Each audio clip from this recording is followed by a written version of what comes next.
এটা হবে, কিন্তু মানুষ কেন মারা যাবে? বিনা চিকিৎসা কি কেউ মারা গেছে? হ্যাঁ অবশ্যই মারা যাচ্ছে। যেগুলো সবগুলো দেখেন এগুলো মারা যাবে। আপনারা ওয়েট করে দেখেন কয়েক ঘন্টা, দেখেন কত মানুষ মারা যায়। দেখেন যতগুলো রোগী মারা যাবে সবগুলো মারার কেস হবে, মনে রাখবেন। মেইন গেটটা বন্ধ করে দেওয়া হয়েছে যখন ছাত্র জনতা আপনাকে ভেঙেছি ভাঙার পরে যখন দুইজন দেখছি খুব খারাপ রোগী অবস্থা। আমি যখন কষ্ট আমরা ঢুকেছি, ঢুকার পরে যে যারা ডাক্তার আছে তাদের সাথে করে যা কিছু হবে আমি আজকে 24 দিন আছি এখানে দেখতেছি, তারপরও দেখতেছি একজন রোগী যাতে সেবা পায়। আমি একজন রোগী নিয়ে আসছি, আমারও সে ব্যথা আমি বুঝি, সেই জন্য আমি পর্যন্ত চেষ্টা করতেছি যে অন্তত ডাক্তারকে বিনীত করে আপনারা রোগীর সেবা দেন, যা হবে।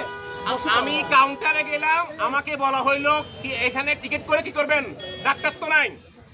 তাই ডাক্তার নাই, তার জন্য অ্যাডমিট করবেন না, অ্যাডমিট করে ডাক্তার তো নাই, কি করবেন?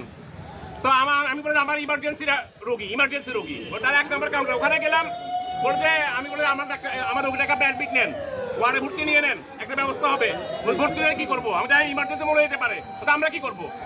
আমরা কি করবো? একটা মানুষ মারা যাবে, আমরা কি বলতে পারে? বলেন রাস্তায় এখন একটা মানুষ মারা গেলে আমরা সবাই আগে যাবো না? এই মানবতা না, আমরা মানুষ না? হ্যাঁ, এই দেশ কি কারো, এটা কি কারো ব্যক্তিগত দেশ?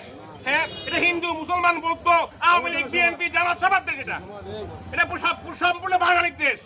একটা মানুষ মারলে বাঙালি মরতেছে এখানে। এই পরিস্থিতির সৃষ্টি কেন হলো? হ্যাঁ, এই পরিস্থিতির সৃষ্টি কেন হলো? ঢাকার কোথায় কি হয়েছে না হয়েছে তার জন্য আমরা কি এটা সাফার করবো? বলেন আমরা করবো? আমাদের ফ্যামিলি মেম্বার মারা যাবে, আমরা এরকম হব, তাদের অন্যায়ের বিচার হবে। সাধারণ যে রোগী আছে হতে হবে, অবশ্যই হবে, 100 বার হবে। এটা যদি আবার আন্দোলন হবে। আর এটা অন্যায়, এই দেশে যে টিচারদের উপর হাত তোলা হচ্ছে, এই দেশে যে ডাক্তারদের উপর হাত তোলা হচ্ছে এবং সিনিয়র মুরব্বীদের হাত তোলা হচ্ছে, এটা অসম্মান, এটা এই দেশের ক্ষতি। এটা আমাদের পুরো বাংলাদেশকে বাজেভাবে রিপ্রেজেন্ট করতেছে। যারা করতেছে, যে করুক, আমাকে মিডিয়ার সাথে দেখান, আমি বলবো। আমাকে রাত্রে তো গুমকরণ করে ফেলুক, সত্য কথা বলবো আমি, কি হচ্ছে, সমস্যা কোথায়? এটা অন্যায়। টিচারের বিচার আমরা করতে পারি না, পুলিশের বিচার আমরা করতে পারি না, এটা অন্যায়। ডাক্তারের বিচার আমরা করতে পারি না। এই দেশে আইন আছে, আদালত আছে, আইন আনতে হবে। এটা কোন ধরনের? আমি কেন আইন হাতে নিব? তার চেয়ে বড় অপরাধী আমি অপরাধী। এতগুলো সমস্যা করে দেশে সিন ক্রিয়েট করে, এই যে আজকে পুলিশ বাহিনী স্ট্রাইক করবে, সবার ঘর ডাকাতি হবে, চুরি হবে, আমরা রাতে ঘুমাবো না, কালকে হাসপাতালে এগুলো হবে, আমাদের রোগী মারা যাবে, আমাদের গাড়ির মারা যাবে, আমরা এতিম হয়ে যাবো। এটা কোন দেশ? স্বাধীন করছে না বলে বলতো স্বাধীন দেশ যেগুলো হয়, হ্যাঁ বিশ্বগুলো সেগুলো হয়, কেন হবে এগুলো? আপনার নাম কি? আপনি হাসপাতালে কেন আসছেন? আমি রোগী নিয়ে আসছি এখানে। রোগীর কি অবস্থা এখন? রোগীর অবস্থা মুমূর্ষু অবস্থা। রোগী নিয়ে আসছি, রোগী অ্যাডমিট নিচ্ছে না। উনি বলতেছে যে ইয়ে করে কি করবেন, মানে টিকিট করে কি করবেন, ডাক্তার নেই, কি করবেন? আমি বললাম যে আপনি অ্যাডমিট নেন। কোন জায়গা থেকে আসছেন? আমি সাগরিকা থেকে আসছি। আমার নাম জয়নুল আবেদ, আমি একটা ব্যবসায়ী। আমি সিটি কলেজ থেকে মাস্টার্স কমপ্লিট করছি, এখন ব্যবসা করতেছি। ঠিক আছে।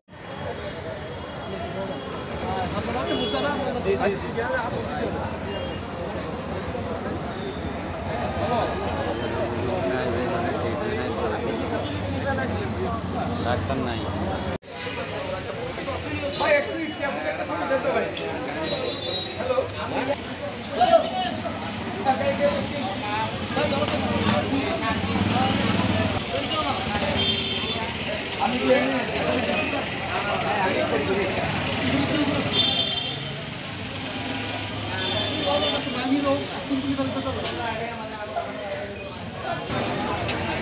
ওখানে কোনো ডাক্তারে নেই, এখন রোগীর অবস্থা খুবই সিরিয়াস। প্রাইভেট হাসপাতাল যাচ্ছি চিকিৎসা করবো রোগী বাঁচানোর জন্য। ভাই ডাক্তার না থাকলে তো এখানে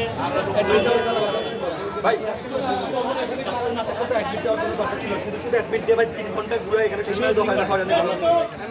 এখন বলছে ডাক্তার আছে, আমাদের অ্যাডমিট দিতে ওয়ার্ড নাম্বার সব লিখে দিচ্ছে, আমরা ওয়ার্ড নাম্বারে যাই, এখন এখানে শুধু আমরা হয়রানি হচ্ছে, কোনো ডাক্তার নাই, কিছু নাই। কাউকে জিজ্ঞেস করলে তারা কোনো কথা বলতেছে না, কোনো পাত্তা দিচ্ছে না। নার্স যারা অবস্থা বেশি, মাথার এখানে ব্লাড মাথা ফাটি গেছে, আপনার কি হয়? ছিল না? হ্যাঁ কি ছিল? এখন হাসপাতাল কোনো চিকিৎসা পাই নাই আমরা। এখন 3 ঘন্টা পর এখান থেকে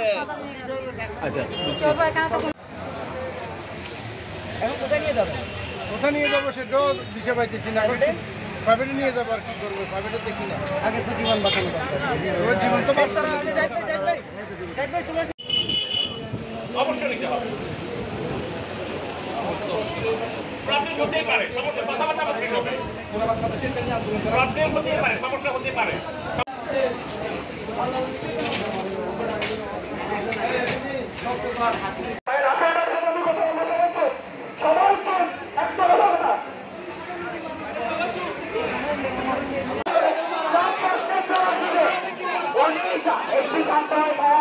আমার বড় ভাই, আমার বড় বোন, আমি আপনাদের পায়ে পড়ে উনি সবার কথা শুনবে। আমি পায়ে পড়ি আপনাদের।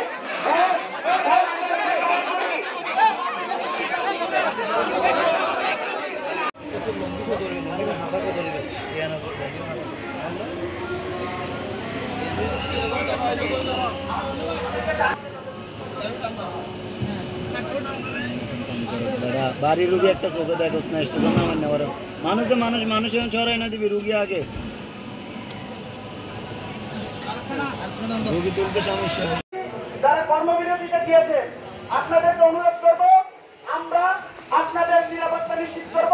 আপনারা খুব দ্রুত সময়ের মধ্যে আপনাদের যে কাজ আছে, আপনারা যে মানবের সেবায় আপনাদের যে কাজগুলো করেন সেগুলো দ্রুত চলে আসুন। আমি আবারও বলছি, আপনারা মানবিক চিকিৎসক, মানুষের বিভিন্ন সময় যে অসুবিধাগুলো হয় আপনাদের কাছেই আসে। আপনারা সবসময়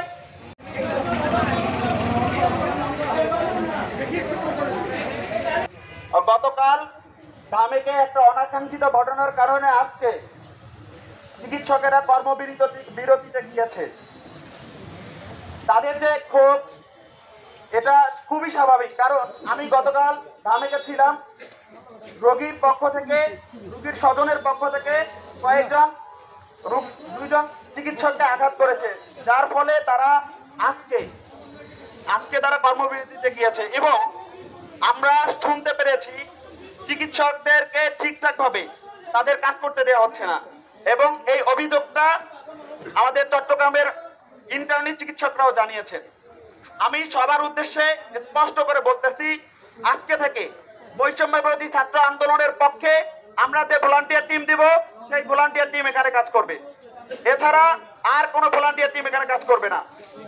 আরেকটা কথা, আমাদের আন্দোলনের শুরু থেকে এখন পর্যন্ত আমাদের চিকিৎসকরা, মানবিক চিকিৎসকরা যেভাবে আমাদের সহযোগিতা করেছেন, তারা যদি সেভাবে সহযোগিতা না করতেন তাহলে আজকে আমরা যে শত শত ভাই, হাজার হাজার ভাই বোন যে আহত হয়েছে, তাদের চিকিৎসাটা আমরা করতে পারতাম না। এবং বিভিন্নভাবে বিভিন্ন মহল থেকে তাদেরকে থ্রেট দেওয়া হয়েছিল, তারপরেও জীবনের ঝুঁকি নিয়ে তারা আমাদের ভাইদের চিকিৎসা করেছে। আমি সবাইকে অনুরোধ করব, আপনারা আপনাদের জায়গা থেকে প্লিজ আমাদের এই চিকিৎসকদেরকে সহযোগিতা করবেন। এবং আমি আগেও বললাম, এখনো বলছি, বৈষম্য বিরোধী ছাত্র আন্দোলনের পক্ষ থেকে এখানে যে ভলান্টিয়ার টিম দেওয়া হবে, সেই ভলান্টিয়ার টিম ছাড়া আর কোনো ভলান্টিয়ার টিম এখানে কাজ করবে না। কেননা তারা বিভিন্ন সময় বিভিন্নভাবে এখানে সমস্যার সৃষ্টি করছে। আমি অভিযোগ পেয়েছি, এইখানে কোনো এক পক্ষের মাধ্যমে একটা ডিসপেন্সারিতে 2 লক্ষ টাকা জরিমানা করা হয়, ডিসপেন্সারিগুলো বন্ধ করে দেয় তারা। কেন হলো?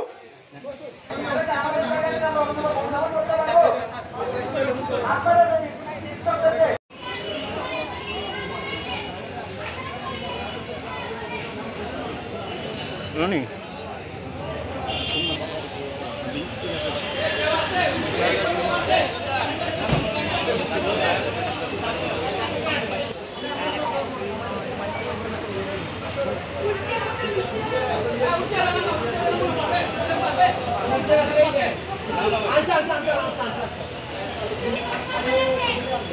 নিয়ে যাচ্ছেন, ভর্তি নিচ্ছে না? ডাক্তার নাই তো, ডাক্তাররা সব চলে গেছে, এমনি শুধু ঢুকাচ্ছে, চিকিৎসা তো পাচ্ছে না। ভাই আপনার ছাত্র নামের আত্মীয়